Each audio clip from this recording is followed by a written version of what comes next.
Ted, what's your last name, Ted? It's Kelliher, Kellihher. Is that Irish? Yeah, it is. Wow. Cool. I won a prize. Yeah, that's right, dude. How old are you? I am 39. 39. Congratulations. Yeah. So Thank you. You're welcome. Ted Kelliher, right? Yeah, that's right. Ted Kelliher, 39. Fused by Defiance. That's the band. Nice. Fused by Defiance, you guys are based out of, is it Los Angeles? Yeah, we are. Is that where you're all from, or did you all come from somewhere else to join up there? I grew up in Boston and moved to LA in 2007. I'm currently in Huntington Beach, California. 3 of the other band members, or 4 others, are in LA. One's like way up north though. Taj, the singer, she's in like I can't even remember it's like the valley pretty much, you know. And how did you guys get together? Was it through Craigslist or something else? Well, you know, yeah, it's funny. This band has been around since 2012, and I've been in bands along the way, and I would actually go to their shows and you know, just think how cool this band was and whatnot. And then certain band members went separate ways. They had different opportunities, so they, you know, kind of broke up, or at least were on hiatus. And then a few years went by, and I got an email from the guitarist Arnold, or Hedge, as we call him. I think the email was through, I can't even remember the platform now. It wasn't Reverb Nation, but I just had my info up on a platform just to like network with other musicians and whatnot. So Arnold hit me up, see if I wanted to audition. Things went really well. So yeah, I've been in the band for, I think, maybe like a year and a half, 2 years now. I kind of lost track of time now with like the whole COVID thing going on, you know. The good old COVID thing. Yeah, right. Yeah, it hasn't really put a hamper on our progress, though. You know, we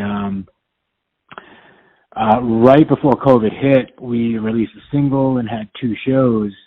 But then we recently released another single, Cancel Culture, and we're back in the studio working on our EP. So we've been busy. We've still been active. Are you self-managed, or do you have a manager? No, self-managed. Okay. Yeah, we're looking though. If anyone's interested, drop us a line. Sure. And it says here that you are of some sort of an eclectic mix of music encompasses your sound. Is that right? Yeah. There's a lot of metal. You know, metal is probably our foundation. And then there are a lot of like rap elements incorporated, but it's really melodic as well. A lot of heavy riffs, loud drums. You know, our singer does everything from rapping to screaming to singing melodies. It's a really cool way we come together and compose our music. Is there a scene down in your area that's open to an eclectic mix, as most scenes are sort of, should I say, blinders on? You know, there's a death metal or there's a punk. Right. Yeah, I mean, I would say our sound fits into any metal scene because that's primarily what it is, you know. So we incorporate all this into each song. It's not individually, you know, like one song will be a melodic song and the other song will be like a rap song. You know, we package it all together in each song. So yeah, I mean, if there's a metal scene, we would fit into that. And the new, I guess the new single is Cancel Culture. Is that right? Yep, that's right. Yep. Yep. And I imagine the lyrics are written by your singer. Correct. Is there any lyrical content, any shared lyrical content in the band? No, she primarily does all the writing. And how you know, familiar? I was just gonna say, like, we'll bounce ideas off each other, but you know, I would say she gets full credit for the written portion of it. And do you write music as well? Yeah, I do. Depending on the project, but I'm primarily the drummer in this band. Like I played in bands where we've written riffs off drum beats. Have you been able to? Have you been able to? Have they been able to write off of you? In this project, we don't really function that way, but I have in other projects, and you know, it's the bands I've played in. It's really interesting for me to learn how differently bands can communicate and how the songwriting process happens. But in this band, it usually starts off with the two guitarists getting together, coming up with a foundation for ideas, and then bringing it to the singer Taj and to me and the bass player. That being said, there are some songs that the singer has written with guitar, you know, and riffs along with it, and we have developed off of those ideas. But no, we haven't started with a drum beat yet. That'll be our next challenge. And you said you lived in Boston and now you live in LA. Did you play in bands in Boston as well? Yeah. I started playing music when I was 12 and playing in bands then, starting off in cover bands with my brother, and then formed a band with two great friends that I went to school with and actually moved to Los Angeles with when we were in our 20s to pursue music more.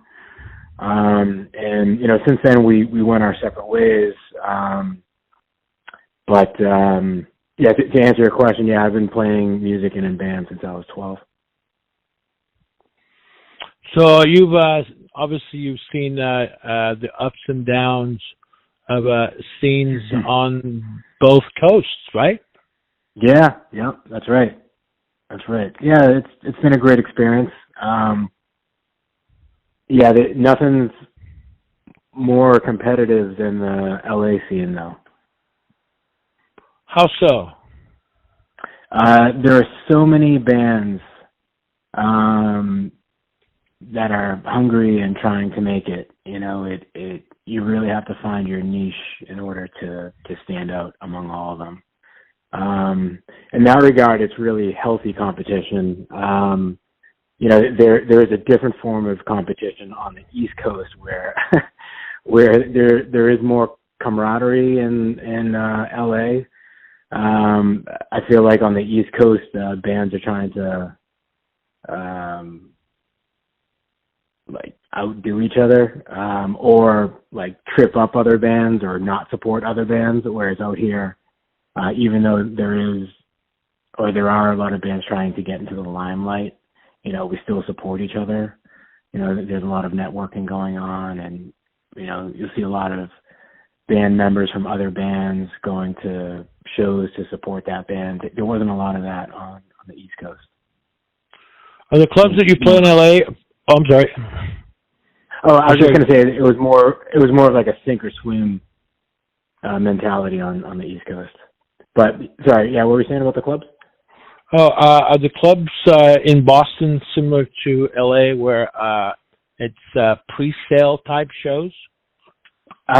Maybe now. I'm not sure. Actually, no, that's not true because I played on the East Coast maybe like 3 or 4 years ago now. No, they, in my experience, they pay the artist.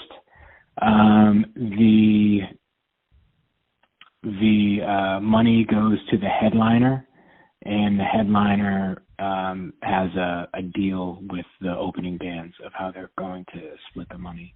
So there's, in my experience, there's no pay to play or anything like that. Do you see any positive aspects to that? I'll have to say racket. The pay to play racket? Yeah, well, some people, I mean, obviously there's pay to play outright, and then there's pre-sales. I think there's a fine line, sort of. Yeah, definitely. Yeah, I mean, there is a fine line between the two. I feel like they're both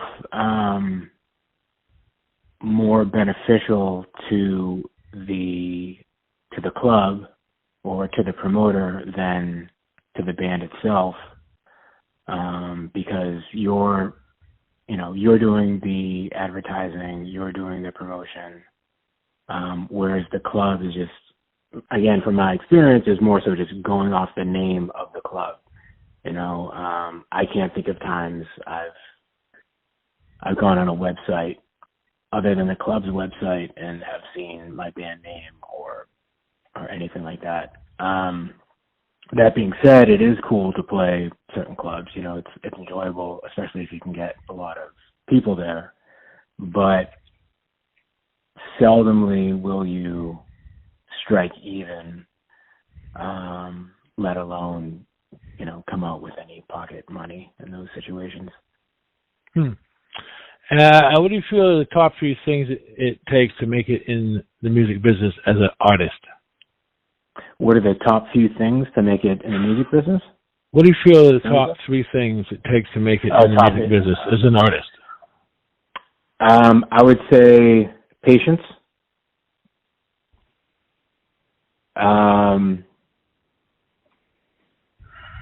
Practice, like honing your craft, being good at what you do, and believing in yourself, not being afraid to be creative, trusting yourself enough to do something outside of the box. As an artist, what do you feel are your strengths? Personally? Yeah. I would say communication with the band. I'm pretty easygoing and level-headed. I think I'm pretty good at keeping my ego in check. So that helps a lot, And what do you think separates bands of today from bands of the past? Good question. I would say the song composition. Songs aren't as long as they used to be. Songs don't follow a structure like they used to. A lot of the hard rock and metal that's coming up for the younger generations or this generation, I should say. The songs are a crazy winding road roller coaster, white water rafting. Like it's a wild ride,